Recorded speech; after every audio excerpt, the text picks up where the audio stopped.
আল্লাহর অনুগ্রহকে তোমরা স্মরণ করো, যে তোমরা স্মরণ করো তোমাদের প্রতি আল্লাহর অনুগ্রহকে। ইয কুনতুম আ'দাআন, যখন তোমরা একে অপরের শত্রু ছিলে, ফাআল্লাফা বাইনা কুলুবিকুম, আল্লাহ রাব্বুল আলামিন তোমাদের হৃদয়গুলোকে মিলিয়ে দিয়েছেন। ফাআসবাহতুম বিনি'মাতিহি ইখওয়ানা, যার ফলে তোমরা একে অপরকে ভাই হিসেবে মেনে নিয়েছিলে। ওয়া কুনতুম আলা শাফা হুফরাতিন মিনান নার, তোমরা ছিলে জাহান্নামের খাদে। ফাআনকাযাকুম মিনহা, আল্লাহ রাব্বুল আলামিন তোমাদেরকে সেই জাহান্নাম থেকে রক্ষা করেছেন।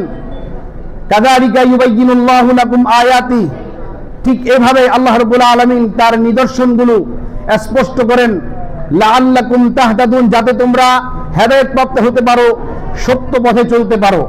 ওয়াল তাকুম মিনকুম উম্মাতুন ইয়াদউনা ইলাল খায়র, তোমাদের মধ্যে একটি দল থাকা উচিত, যে দলটি মানুষকে কল্যাণের দিকে আহ্বান করবে।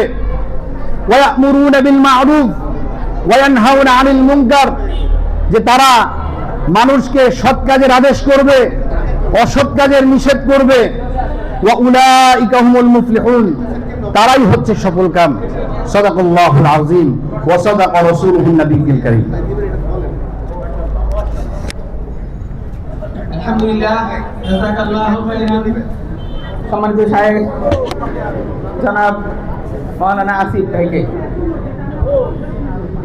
সংগ্রামী সাথী ও বন্ধুরা, বাংলাদেশ জামায়াত ইসলামী 56 নং ওয়ার্ড কর্তৃক আয়োজিত আজকের এই বিশাল জনসমাবেশ এবং গণমিছিলের এই পর্যায়ে বক্তব্য রাখবেন বাংলাদেশ ইসলামী